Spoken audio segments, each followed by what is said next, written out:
My man. What's good? How we doing? I'm good, bro. How are you? Fantastic. Welcome all, welcome one, welcome all to another episode of Misha.ai.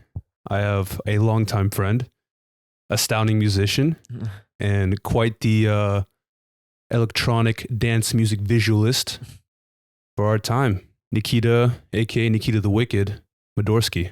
What's going on? How we doing, baby? I'm good, bro. Happy to be here. It's my dog right here. It's my dog.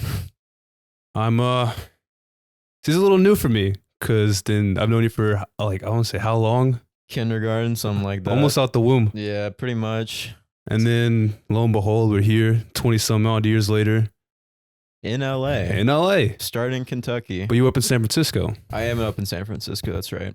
and then but you're still studying. But you're in school right now. I'm in grad school. This is gonna be interesting. Usually I go through like a pre-fill of what's gonna happen, but now we're just doing raw and authentic. We're going raw, baby. We're going raw, baby. All right. So what are you doing up in SF? What are you doing in San Francisco? Because you go to school in Palo Alto. I do, yeah. I'm in grad school for clinical psychology and mental health counseling. That's what I'm doing right now. Good man. And then on the side, you are an EDM artist. I guess so, yeah. Music producer, something like that. Something like that. Something like that. Robot music, boot bops, computer sounds. All that stuff. Turning knobs, yeah. So what started it all? Yeah, man. I started making beats in high school, which you know of quite well, and they Yeah, were I do. trash, just not good stuff. You gotta start somewhere, and then going to college, I got really into DJing, so I kind of put down the producing and started DJing a lot more, and I was just like the classic kind of frat boy DJ, like loved playing parties and all that stuff. So that was fun. And then, as college started coming to an end, I realized like I didn't just want to be a DJ, I wanted to be an artist. So that's when I really locked down, and I started the Nikita the Wicked project of July of 2020. That's when I like started seriously taking music, and yeah, now we're here. But you weren't Nikita the Wicked to begin with, right? No, I can't even remember what my high school producer name was, but in like there's a year in college I just did the DJ Nikita, the cliche DJ insert name, and I was like, this is whack. I gotta switch it up. But why'd you want to switch it up? What made it so whack? You like, was it the fact that nobody would take you seriously if you were named like Nikita the Wicked? I mean, sorry, DJ Nikita. No, it was just like DJ Nikita. I was just making like house, but it was like really big. It was just like bad music, and I really wanted to switch up, have a whole new identity, and like really like put my own fill into like music, because like I was DJing house all the time, and I loved house, still do love house, but I felt at my core that wasn't what like I was like really wanted to make. And I guess like my sound now is like, I don't know, it's all over the place really. Like it's house here, it's future bass here, but like that was kind of the biggest reason. Yeah. So the genre itself, the subgenre of EDM, it's experimental, right? Experimental. I like to call my stuff experimental electronic music. I don't know if that's cliche, but like I just feel like the term EDM is like Too broad. it's just like everyone kind of puts like like electronic music as EDM, when it's really like there's more than that, and like I don't know, it's just like kind of corny to me. I feel like What happened to you going through the whole cycle and understanding of like, I'm now Nikita the Wicked? How'd you come up with that name?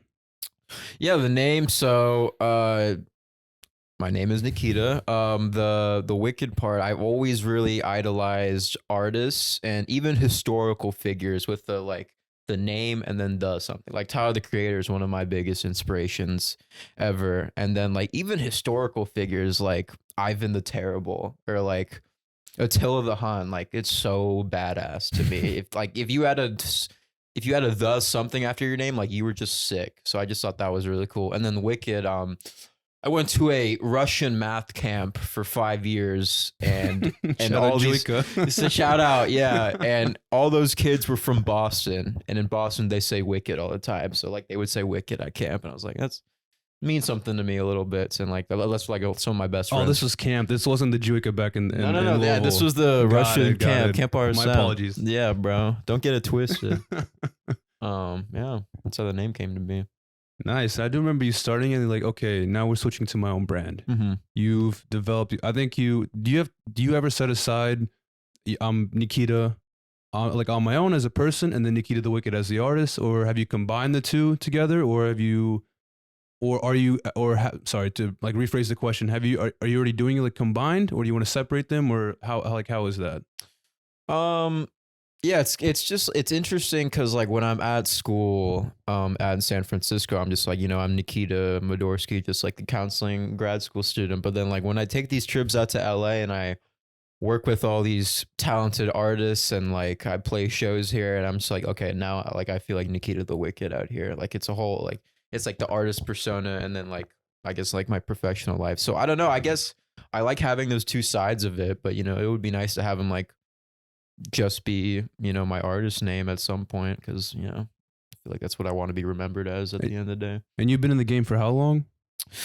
So I started Nikita the Wicked July of 2020, so almost 3 years, almost right? 3 years, yeah. At what point did you realize you're like, you know what? I'm actually, because I remember talking before, I want to backtrack a little bit. I remember talking before, you're like, I'm not liking the stuff I'm making. Like, it's not my full potential. Mm-hmm. At what point did it switch for you? You're like, you know what? I got it.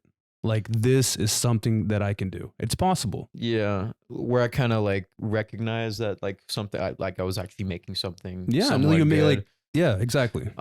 It was really like last year, almost like literally a year ago when I just been posted like the biggest part of kind of like my rise to where I am now is just like been TikTok. And I was those days when I was posting getting like 100 to 200 views or whatever, and then like it definitely like, but I just kept doing it. And like when that would happen, like all these producers that I really like would start to follow me and comment and DM me, and just like when people that I really appreciate, like BK is an example of someone. I just had a session with him yesterday, and he was my first session I've ever had in LA. Shout out BK. And shout out BK. He was like the first really established artist that I enjoyed that was like, yo, like your shit is great, like let's work together. And like that was just such a big confidence boost for me, for having like kind of no one pay attention to you. And like, yeah, I still felt like no one paid attention to me, but like this artist who has such a big fan base like saw something in me, and I was like, I'm gonna keep going then. And nice. That's kind of how it turned out.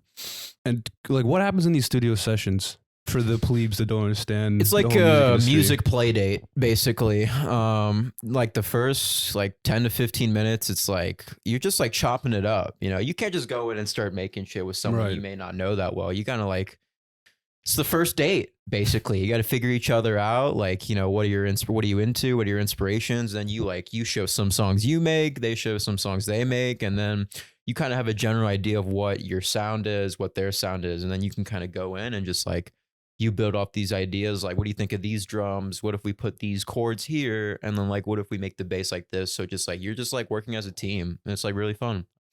It's really fun. It's so different than just working by yourself. Working with someone else, you're also like learning a lot because they know things that you don't know, and you know things that they don't know, and so you combine it. It's really fun. What happens when you use two different softwares? Because right now I know you use Ableton. What if they use something else? Yeah, man. I've had sessions with people like I use Ableton, and then I had a session with two guys who use Logic, and it was like definitely challenging because like they would work on something, and I'm like, I have no idea how to fucking like work this shit. I'm like, I try to put one kick drum in, and somehow it's a different song. I'm like, what am I doing? But I mean, relatively, like what I did with that session is I just brought a bunch of sample packs that I really like, and was just like, here, let's listen to these. If you like them, I'll send them to you and we can work from there. And by that point, I'm just like backseat producing. I'm like, let's do this with the drums. Let's do that. But I'm like, at first, I'm like supplying the sounds. And that's kind of how that works. Yeah. Now take me through your whole process of actually creating the music. Because we've had a little sample yesterday because he helped me create an intro. That was fun. And then you really sat me down. You go, so what do you want out of this? Yeah. What's the emotion? What's the feeling? And I'm not going to lie. I was stumped. I'm going like, yeah. I don't know. Right. I literally go, I'm like, something chill. So my first thing's like, something chill, man. House and chill. And then I was just like, okay, I got you. And then we kind of like brainstorming ideas of each other of like, okay, I want this. Okay, how about this? Okay, so if you want that, let's add in a little bit, background noise here in terms of, okay, do you want pianos? Do you want a guitar riff? What do you want? The full rundown. Exactly. And I go, I want house. Like, all right, got it. And you go like speed run, like as if we're doing like a live Twitch stream. You go, okay, we're gonna put it here. We're gonna put it here. Right. Put it here. That was like insane to me. Like you going through. But when you like create your own songs, when you sit down, what do you like? What goes through your mind? It kind of just really like depends on the vibe I'm like feeling. Like I said, like how are we feeling? Are we happy? Are we sad? Are we angry? Are we in love? Like you could just kind of like ask yourself that, and you work from there. Like I don't know, like I feel like true music does. You need true emotion for it to be real music. It has to like mean something to you, whether that be like little choices like you're at the beach or something, so you put like ambiance in the background, or it's like Mm. raining, you're feeling down, so you like add a thunderstorm, like just like small details like that that kind of show the emotion of the song. But like for me, like how I started, it's like I'll just start making some drums, or I'll make some chords, or make like a little pad or something, and then just like I have like a set like vibe. I was like, this is a cool vibe, let's build from this. And like I'm nowhere near like a good songwriter, but I feel like just throwing ideas and you just see what sticks, and like you just kind of keep building and building until you're like, I don't know what else to do. I guess I'm done now. That's how it goes. And you have multiple versions of the same song, right? Would you say as you progress through it? Yeah, well, it's just like you like so many mix downs as well, which is a whole different subject. But like, that first initial sitting of the song is its own idea. And then what you want to do is not listen to it. You make the song, don't listen to it for the whole day or for the night. Wake up and hear it with fresh ears, and then you'll know what you want to do. So it's just like little things like that. You'll just completely change the vibe. But it's important just like distance yourself from the creative act a little bit, so that when you come back, it feels fresh to you in a sense. What has been your, I guess, your most complicated, frustrating song that you've put out so far? I mean, like you took days, nights, it's like going over like this isn't right, this doesn't sound right, this doesn't sound right. I need to fix this. Dude, honestly, it's funny because my EP was not like that. It was like those 4 songs maybe took me a day or 2 to make, and sometimes it just happens like that. But the first song I dropped of last year was called Lodestar. And I just like it took me like months. I worked on that song, and it's nowhere near my best song. I just don't know like why I worked so hard on it. Just like there was just so many elements. It was just such a weird track, and like it just drove me crazy like how to get it the way I wanted it to. So I would say that one. Yeah. Do you strive to be a perfectionist when it comes to making your music? When I first started out, yeah, I was definitely like taking so long working on the mix, getting my snare to sound like this, getting the synth to sound like this, and I would just listen to the songs way too many times over and over again, to the point where I got sick of them trying to finish the mix. So like most of this year and like the past couple months, I've just been on the don't overthink shit like Kenny Beats. And that's really just like as simple as it can be. Just like don't overthink it. If it sounds good, it sounds good. Like a lot of these producers will have like 80 to 100 different elements. And like I was like, some of my songs have like maybe 30 to 40 elements, but it's those 40 elements that are so like important to the track. So just don't overthink it, if it sounds good, like it sounds good. That's all I can really say on that matter. And I remember you and me were talking this like way back then when you first started with Nikita the Wicked, and you were like, I need to figure out my sound. I don't really know what my sound is. That's kind of why you were going through the motions of becoming you. Yeah. And I just want to say, do you think you found that sound? Because yesterday you gave me a couple of your demos. I was like, I know this one. Yeah. You know, say like they're like, oh, like this little like background, like that's like your just the small details. Yeah, it's like that's like your signature. Like I know that's your song. I forgot. Kayvon, right? Yeah. He has this thing at the beginning of every song. Yeah. I don't know. I can't describe it. Or maybe like Pharrell when he does the 4 beats. Yeah. It's like a key signature, but without the fact of like, you have your own tag, which is he goes by Nikita the Wicked. Like that one's it's so cool. But I think it's like when you listen to it, I'm like, oh, this sounds just like Kayvon. This sounds just like Nikita the Wicked. Have you found that sound yet? I guess the whole question about finding the sound, that's something that Daniel Allen really gave me a lot of advice on. Shout out Daniel Allen. He was basically like, because I would always ask him about that too, like what was the process for you to find your sound? And it's like, it's not really something it's not something that comes in a day. It's really just like what specific decisions do you make in a song? And what specific sounds you like. And then like, you don't even notice what your sound is. You just keep making these songs that all somewhat have a similar taste and aesthetic to it. So I feel like it's kind of like naive to say like I found my sound, because at the end of the day, I always want my sound to evolve. Like you should always be evolving as an artist, and whether that sound evolves with you, like that's its own thing entirely. So like I don't know. I would say I'm in the process of finding my sound, and for what it seems like, it's like people are starting to like appreciate what that sound is. So I'm just gonna keep working into it, like so I can like really sculpt it into something that represents me. So yeah. And I want to go back to you bringing up your TikTok fame. Yeah. So would you credit TikTok to being you're like one of the main sources of driving attention to your music? I would say it's the biggest one, yeah. And I'm not even like that famous on there. Like I mean, I'm like on like 4,000 followers, something like maybe a little bit less. But it's just like my like engagement, I feel like, is so great. Like there's always a really good group of people commenting and liking and like DMing me, and like it seems like the reach is there in terms of like like the EDM TikTok scene. I feel like my videos are kind of getting in that algorithm, and really it was just like weeks of me posting every day, getting like 200 to 300 views. And then one of them had got 70K views. And then a guy from Bitbird, Sanholo's label, was just in my DMs and was like, let's hop in a meeting.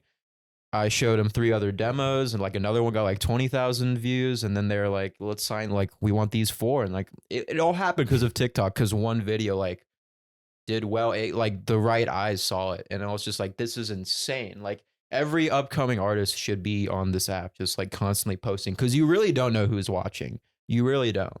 So yeah. And when they reached out, was it one of those like moments to where you're like, this is too good to be true? Yeah, I was like, I just like heard no so much in like making this brand and my music career, because I had been sending my songs to labels, and when you like cold call, send your demo to someone via email, like, you know, it's like you usually hear no back. So it was nice to hear an A&R from a really respected label reach out to me, like, you know, let's hop in a call. And I was like, let's do it. Because like, Sunholo's been around for 10 years. He's been in the game for such a long time. He's someone I've always admired, and he's such a nice guy too. He is such a nice guy. He's very quiet, just a Dutch guy, and he's just such a great musician. I'm so grateful to be able to call him my friend. Yeah. And then he also made and not even that, I want to add to stuff that he hasn't been added to. So your first show, Sanholo came out to support you, and not even that, came on set with you, and performed his what was the remix? It was his Rumble remix. Yeah, the Rumble remix. Yeah, absolutely insane, dude. Like, I mean, yeah. Tell me about your whole how'd you get the show, and second, how the whole process went down, and how'd you feel while you're performing? The nerves, the build up to it, you creating the set. Yeah. I know there's a lot of thrown at you right now, but kind of like break it down for how, like any musician that's aspiring to be kind of at your level right now, what to expect. So that show came up because my really good producer friend Romy, shout out Romy, he got me on that lineup with him, and it was him and Ali Cat, who I'm also really great friends with. And he just like told the promoters, he was just like, he just vouched for me so hard, and it was so great. And so we had the event booked, and it was just me and then Romy and then Ali Cat, and I came, and I was like, and my manager was just like, ask Sanholo to come. And I was like, all right, like, long shot. I mean, he's fucking Sanholo. So I asked him, and he was like, I'll try to make it. Didn't hear anything back. And then about an hour before I'm about to go on, he texts me, and he was like, yo, we're pulling up guest list +5.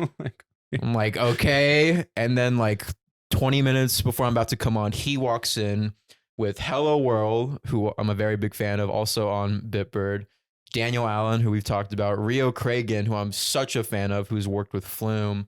He was there too? Yeah, he was there. And then Cooper, they call him, he's like the music NFT guy. He's like one of the founders in like the Web3 space. So all these like really influential people to me showed up to my show with Sanholo. And I like see him, I'm about to go on. I'm like, this is great. Like, okay, no pressure or anything. And he sent me that Rumble remix because I asked him for it, and I started playing, like, did my thing. I didn't eat it all that whole day. Like, I had never been more nervous. I played that remix, and like, I just looked to my left, and he's just like right there next to me. And I'm just like, wow, like he's up here with me. And like, my manager's filming me. She's like a proud mom. She has her thumbs up, like, you're doing great, like great job, like while I'm doing it. And it was just, oh man, it was such a great night. I had so much fun. And how, when it comes to making the mixes, we had a little conversation last night about this too, but Yeah. like what goes into actually coming up with the mix, especially one for your very first set? Yeah, so it was definitely just like, it was my first set, so I didn't really know what I wanted to do. Like, I knew I didn't just want to do only future bass or only house, just keep it 1 BPM the whole time. I knew I didn't want to do that. So it was just really a bunch of songs that like really inspired me, songs that I had been working on that I wanted to try out live. And yeah, just like really wanted to make a cohesive set of music that I think represents Nikita the Wicked and just have a really interesting energy to it. So yeah, it took a lot of time to figure it out, but I think it went pretty well. What's your favorite song to perform? From that set? Yeah.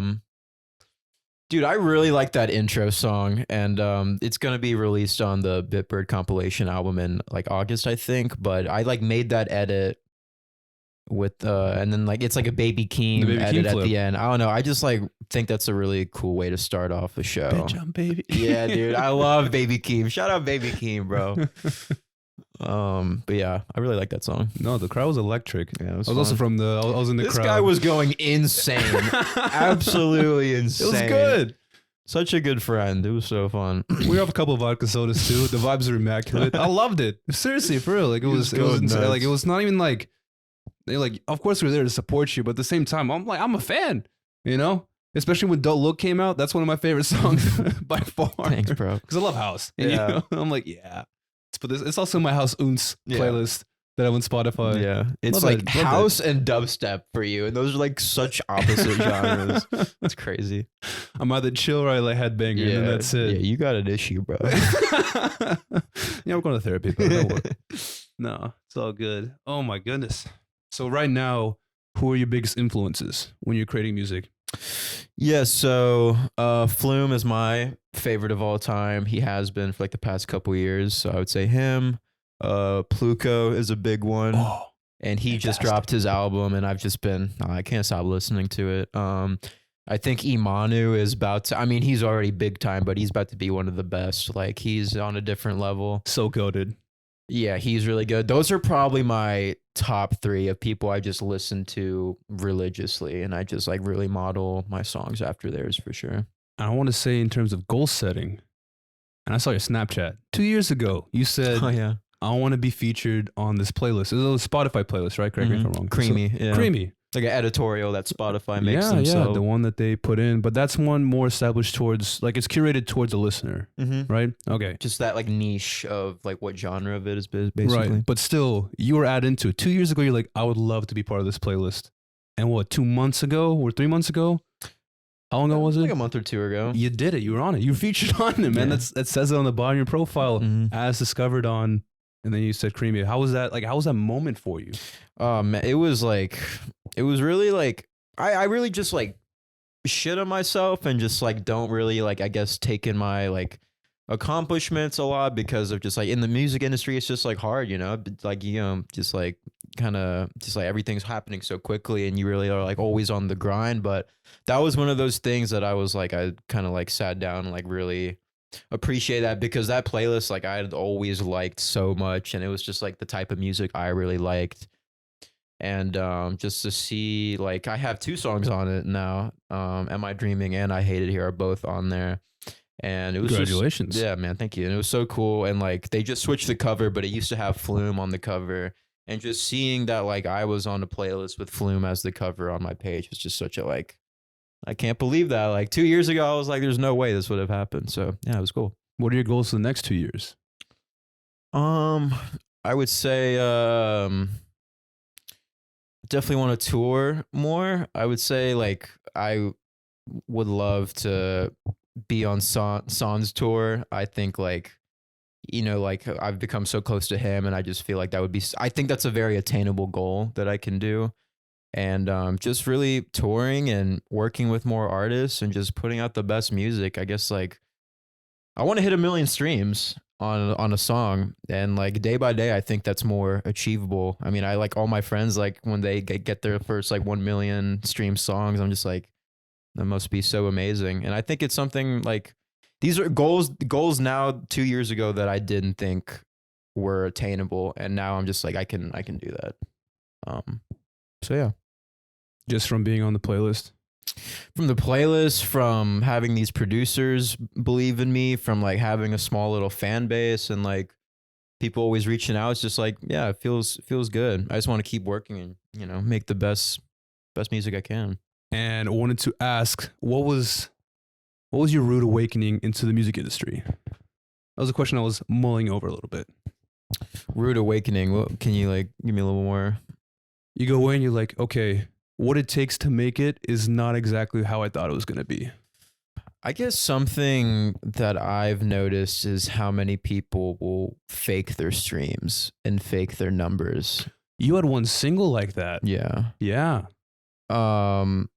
You didn't fake it though, but like Spotify flagged it and took it off. Yeah, that was like a while ago. Yeah. And that was like a pay for streams type thing. That was when I first started making music. So like I didn't know any better, obviously. But like some of these people out here like are really faking their streams, and like you'll see someone with like 150 to 200,000 monthly listeners, but like you go to their top listen to locations, and like the normal ones, like if you're organic, it's like LA, New York, Chicago, Sydney, you know, like countries that like listen to that type of music or something, or cities, I mean. And then if you have something like Bangladesh or like Bangkok or like some weird cities in like Southeast Asia, and like their fans also like are people with like 100 like streams or like 100, like it's just like it doesn't add up. It's something's weird, and like it's just like, where are these streams coming from? I don't know. That was just something that like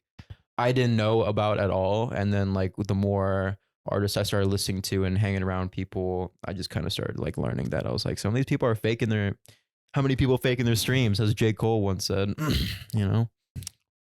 Another question too, speaking of faking it, when you're on DJ set, right, performing, you're on stage, I didn't know it was a thing because I watched a Cody Co video. Yeah. A lot of the DJs on there, everything's pre-mixed. They don't do anything. They don't have to touch a damn thing. Plug the USB in and play. Do you do any of that, or do you actually mix? So for my set, like a lot of my shit was like different BPMs. Like the first song was 140, the next one was like 155, then 160. So like it wasn't made to like beat match or like cohesively mix it in. So I was really just like reverbing out, doing effects, and then bringing the next one in, which like was fine. And like, it felt good to me, but like a lot of like those like mashups and like, it's like a lot of those like frat DJs. I feel like, coming from a former frat DJ, you know, I know how they, you know, arrange their songs and shit, but like, for the most part, like, you know, it's like pre-recorded or whatever. And like, you get people who comment like, bro isn't touching the decks, or like pre-recorded set. And it's like, bro, like who cares at the end of the day? Like if they put on a good show, it's a good show. Like these fucking haters sometimes, like, man, it's so cringe. But and like, in the end, you made the music. Yeah. I mean, that's the whole thing, right? Like that artist made that song. It's just like, yeah, people like will just try to find reasons to hate. But it's like, if you have a good time and appreciate the music, just like enjoy it, man. I don't know. What's been your favorite comment about your music? Just like, or I guess feedback is a better way to put it. I've had people comment like, this is like a fresh breath of air, like this is very unique, or like you're doing something different, and that makes me feel good that someone can like hear my stuff and be like, this doesn't sound like, you know, all these other guys, are like, this doesn't sound like the conventional use of EDM. And it's like, that's cool. That's like what I'm trying to do. Exactly. It's like, I've said this to you so many times. I say this all the time, but it's like, as an artist, we have to push the boundaries of our field, because if we're not, then like, what are we doing at the end of the day?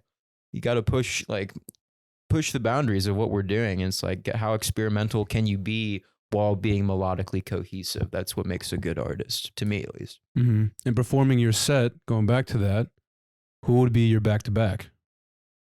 Like ever? Like I can pick anyone to B2B with? Yeah, why not? It's just got to be Skrillex. I mean, like, I'm trying to be in the Fred again Fortet squad. You know what I'm saying? Like, I don't know. This is Nikita the Wicked. Yeah, I'm just in the back like this.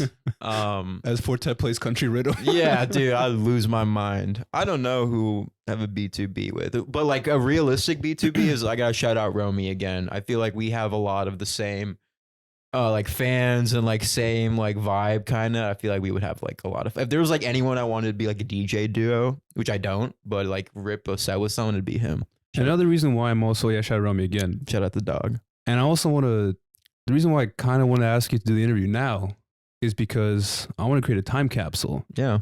For what you're saying now, how everything's going in your music career right now, how everything's going in your life right now. And then you look back 2-3 years later and see where you're at. Mm-hmm. How you thought, what goals you already set for yourself at that time. You're like, damn, I don't know. For you, I guess more of this to be like a nostalgic project for you, but also it's kind of like it's your base. Yeah. From where you want to get up from here. Mm-hmm. And so I think it'd be interesting to see, because I'm excited, because how you grew with the past 3 years it's insane to me too. Yeah, you're definitely a person who's like been there since I started like making it. So like it's interesting to like hear what you like have to say about it too. And I am like, I love music. Yeah. But when it comes to the jargon and like the colloquialness of everything and Mhm. getting the right words, I don't know any of the like, you know what I'm saying? Like, I don't know any of the exact words of like, in terms of like the instruments you use, the samples, stuff like that. You just know Technical that stuff, it feels good and It you feels enjoy good. it. It sounds good. I love it. It's all that matters. Yeah. And even like when you play out like your demos, like I'm about to drop the CP, listen to it all the way through, like, bro. I was loving that shit. So good, man. Thanks, bro. So good. And then, but you're about to finish school soon. I am. So what's next? I know you're going to graduate and you want to lean more towards the music industry now. Mm-hmm. What would you do in the music industry? Yeah, I'm not exactly sure. I just know that like, I guess once school ends, that like I think I have something special here, and I really want to see like how far I can take it. Just with the potential that this project has, and that how much work I've put into it. So I just really want to see how far it can go. And I don't know, like I would love to be anything related to just working in electronic music, just because I feel like I've known it so well, and just like it's all I ever think about and care about. So just like, I don't know, like what position I could be. I just know I want to be involved somehow. And if I can get paid for it and like still be able to create what I want, then like it sounds pretty fun to me. I think you just set up my next transition is how do you make a living being a music artist? Yeah, it's hard, right? And like today it's always changing. I would say like the biggest way of revenue is touring, selling tickets and playing shows. It's like the best, like more stable way of making an income in the music industry.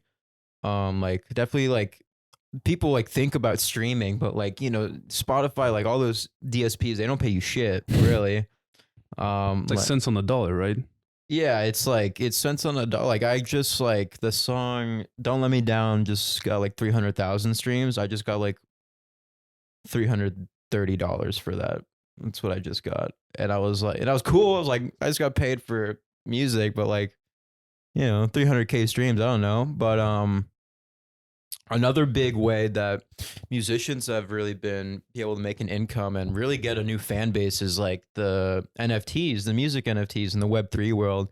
And that's also something I'm like really interested in. That's like what I know that like Daniel Allen has such a big part in that. He's like one of the leading artists there. And that's a really cool way to have an income, but also like have a new group of like fans and fan base of people that really believe in you and like want to invest in your project and see. It's like they're basically betting on you, and I really like that concept. So yeah, those are like probably the two biggest ones.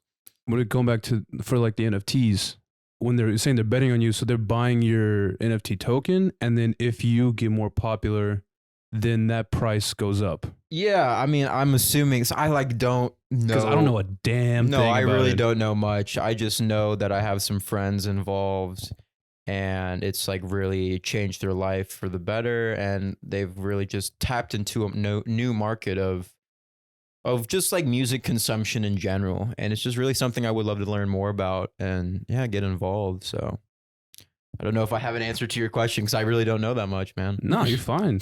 I was good. Another thing, we used to talk about music a lot, Yeah. especially back in high school. Back then it was more hip hop related than EDM. I was EDM, obsessed with hip hop. Yeah, I guess that's what happens when you grow up in the Midwest. But I remember we talking about hip hop a lot and different albums. But what are your top 3 albums, like hip hop albums of all time? No skippable songs, and same thing for EDM projects, EPs included. Okay. Camp by Childish Gambino was one of the first like albums I really no skips listened to religiously, knew every word to every song on that album, and I'm still one of the biggest Childish Gambino or Donald Glover fans ever. You love Atlanta too. Love Atlanta. And like he just like can do anything he wants, direct, act, write, rap, sing, and like he doesn't miss. I would put that up there. Birds by Travis Scott was just such a forward thinking album. And it's also a no skip album. And that was something that was really big for me in college. I really liked Travis Scott. I really liked that album a lot. And damn. I'm gonna have to I have to put Mad Villainy by MF Doom and Mad You Lib. love MF Doom too. I'm the I remember biggest that. MF Doom fan. Like, I've had that poster of him. It's like in all my videos too. Of like, I've had that since like my freshman year of college. I love everything about him. So that album was really influential for Travis Scott and fucking MF Doom are just like complete opposites. But I do love that album. Honorable mention: Black on Both Sides by Mos Def. Come on, Good that's man, a no good skip man, album. good It man. literally I is. 100% agree. That's probably one of my favorite projects. I still go back to. I love that album so much. I guess for electronic music, Hi, This Is Flume was like I think Nikita the Wicked wouldn't exist if it wasn't for that mixtape. I love that mixtape all the time. It's always in my most listened to like every year. Like I can't stop listening to that. Yeah, my artist project wouldn't exist for that if it wasn't for that album. Miramas's first album, Soundtrack to a Death. Wow, so good. I love that project. No skips on that as well. People sleep on that. People sleep on Muramasa's older stuff. I don't listen to his newer stuff, but his first stuff was absolutely incredible. I don't know if I have a third one. Honestly, like Flume's whole discography would probably do it for me. Honestly, all the latest stuff, like Quiet Bison's latest album, Imanu's latest album. Imanu's latest album was good too. Yeah, it's really good. All those guys. Pluko's probably about to be one of my favorites now. Just like all these people who I think are really pushing the genre of electronic music forward are just, I think, albums that I really look up to. And what do you think you're doing to contribute to that as well? I don't know if I am contributing. I'm just, being myself, making the stuff I want to make, taking little pieces of each artist that I like and, making it my own. And that's what I'm saying. How do you make your own? How does it, from what you already know about EDM, what's already out there, you're like, I get it. You already have your inspiration. Right. You have your influence as is. Right. What makes it, like, what do you think you putting in, like, this is part of me that I know is missing? Yeah. It's kind of just like what different things you take from other people. Like, for example, I love sampling old movies a lot. I love just like old cinema samples, like in the background, like you'll hear them in a lot of my songs. And that was something that's like really cool in hip hop. Like hip hop's the best at like sampling old weird like shit, like a movie from like the 60s and like have a cool beat. But in electronic music, like you don't really find that too often. You don't really find a lot of organic sampling because it's more like synthesized, like more saw wave, square wave, like sound design stuff. So I don't know, like and I'm cool with that too. It's just like, what if we get some of like these influences hip hop I really like and combine it with influences electronic music and also like psychedelic rock too, like Pink Floyd's album, like that's an insane album. Like Tame Impala, like his sound design is unreal. Like everyone loves Tame Impala and like there's no question why, like he's just such a good artist. So just like taking little pieces of different things. Like I love how he did this with his synth or how his drums sound like K-Tronada is another example. Like I was telling you yesterday, like His shit is quieter than other electronic records, but that's because it's not dubstep. It's not supposed to be loud. It's a vibe. Like we're dancing, we're having a good time. The drums are like raw, like they're crispy, like they have like some dirt on them. They're like not perfect drums. Like they're a little off the grid. Just like things like that that really like differentiate you as an artist, or like things I really like. So you're saying he would naturally record those samples? Yeah, or like I don't know how he gets his samples. I don't think he's discussed too much of his production process, but like if you listen to K Tronada's drums, like they're just different than anyone else in electronic music, and that's because those are his drums, and he knows how to process them his way to make them sound like so cool. So yeah. And then a lot of it goes into sound design too. What's the most tedious part of creating a whole song? From start to finish, which is the most like fuck? I think for me it has to be song arrangement. I've always said like I'm not a good songwriter. Like there's you could say you're a producer, but like being a songwriter is a different entity entirely. Just knowing when to frame, especially in electronic music, is knowing when to frame like this is the intro, this is the drop, this is the bridge, this is the outro. I feel like I can make an intro, a build up, a drop like in an hour or so. But when it comes to that bridge, how do you perfectly move it into the next section of the song? I struggle there because like I don't know what vibe I want next. Because you see in a lot of dance records, it's like the full first half of the song, and then they just like repeat it for the second half, and like this drop in the second part is the exact same in the first. Which like some people will say if it isn't broken, don't fix it, right? I say that's lazy. That's lazy sometimes. Like I don't know, like there should be something going on in the second part that was different from the first, but still be melodically cohesive. So like just arranging the song till that it feels right is something I would say is, I wouldn't say it's annoying, but it's something I want to get better as an artist. And that was another reason that like I love working with BK, is that he's a great songwriter and he teaches me how to write songs, and quickly as well. And when you go and arrange these songs, how much influence do you also get? If we're going to talk about influence, how much influence do you put in from, who is that one artist you love? No, like the painter. Salvador Dali. Salvador Dali. Yeah. How much of that influence goes into when you're creating your music? Because I know he's a huge inspiration for you. Yeah. Because you got a tattoo of him. Yeah. And obviously I know these things, not obsessively, I just know over time. Just FYI here. He's obsessed with me. Yeah, maybe. But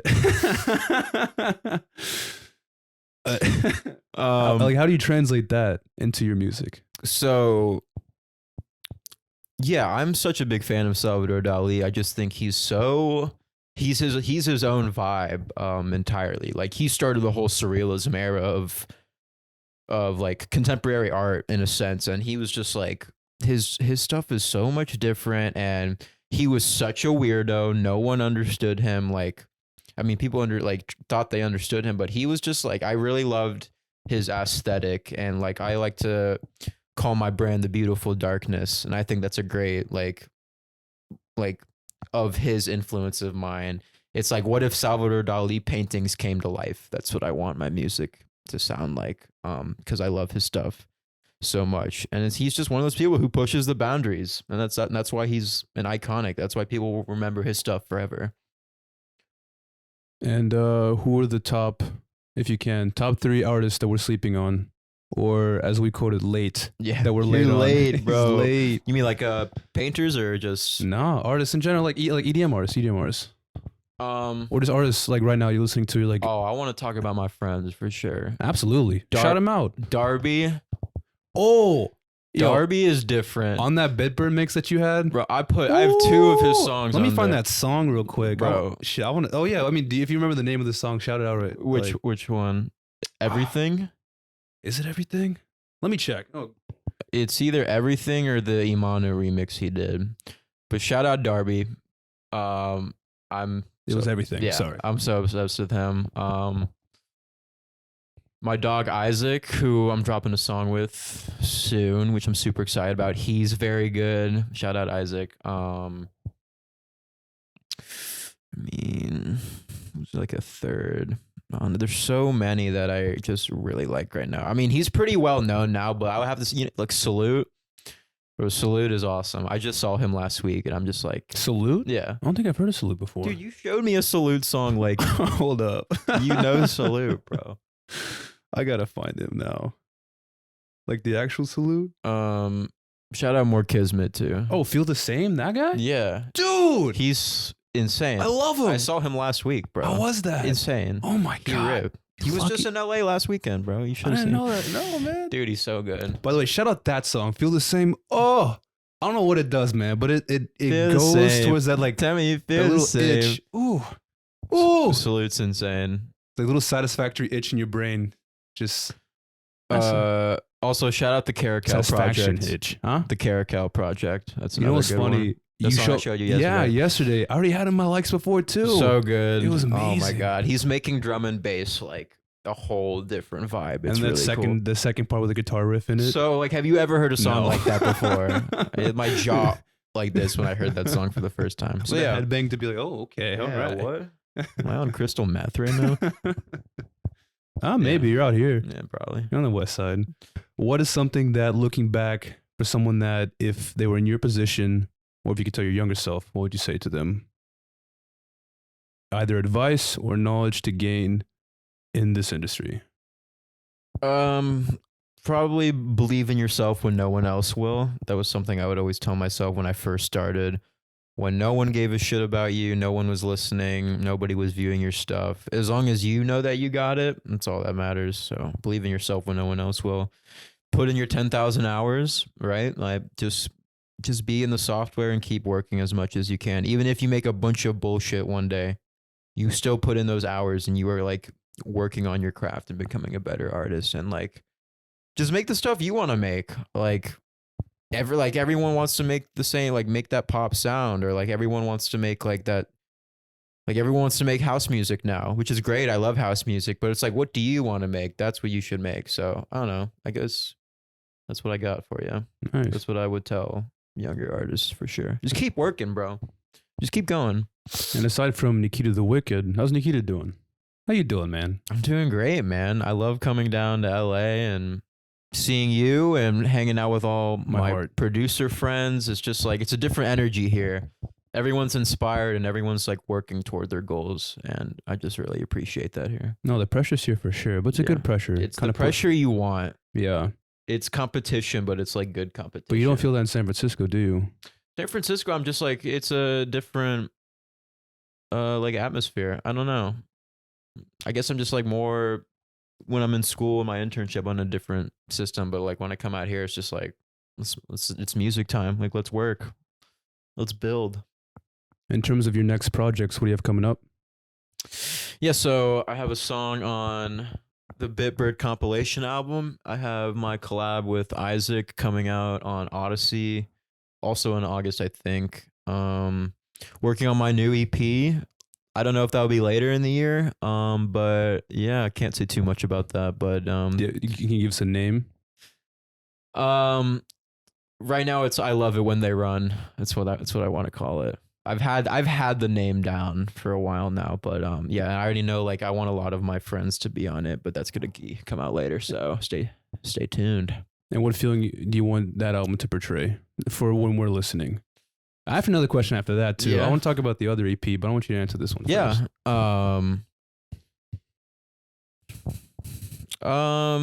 I originally wanted to do a concept album, like a concept project, and I really love music and horror movies. I think it's a really cool concept because one thing, the music in horror movies and in electronic music, they share one trait, and that's the trait of tension. They both create tension. Like when there's a jump scare, it's like that really eerie strings or something really, really crazy is about to happen. And you find that same thing in dance music. And it would be just cool to have a whole concept album of like sampling horror movie scores and making it into this just like dance music fusion. And it doesn't have to be like darker, like dubstep or anything. It can be its own thing. And I think it would be such a cool, like, this is the beautiful darkness. Like, and like, I Love It When They Run. I don't know. Sounds spooky. Sounds like, I love like poetic, like titles for like naming music. I love like punctuation and stuff like that.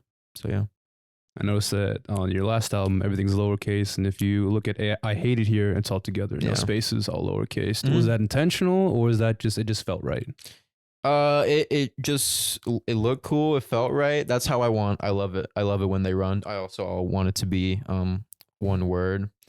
And it's also cool because like the last song on the EP is "I Hate It Here," and then the next one is I love the it same when vibe. So it's like, all right, we're transitioning to this now. You kind of building. It's like building blocks on each other. Yeah, I don't know. Just like really trying to establish, your brand and your vibe. And I feel like a lot of, I don't know, dance music records, like, I mean, names don't really like matter because like people, like fans will come up to me and be like, bro, I love that one song. What is it? And they don't know the name, but they know that they like it. I was gonna say, like, I guess this will be the last question because my camera's gonna die. Yeah, probably. But when you talk about emotion and feelings in terms of making into your first EP, and then you have the pressure, right? Because Bitbird signed you, and you want to create something special right off the bat. It's like, hey, this is who I am. I want to show everyone why I'm here, right? I want to make an impression. Yeah.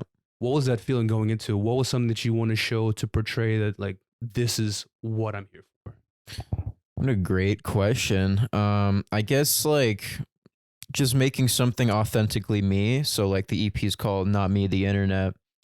And that was because like the whole way I had like really portrayed myself on TikTok was like different than like the music I was making. Like everyone promotes their music on TikTok relatively the same with the text and like these kind of phrases, like this sounds like this, or like, I don't know, just like there's a way of promoting on TikTok for that type of music, but I felt like my music was different. And I felt like everybody knew me from my persona on that app, where I wanted to make music that was just purely me.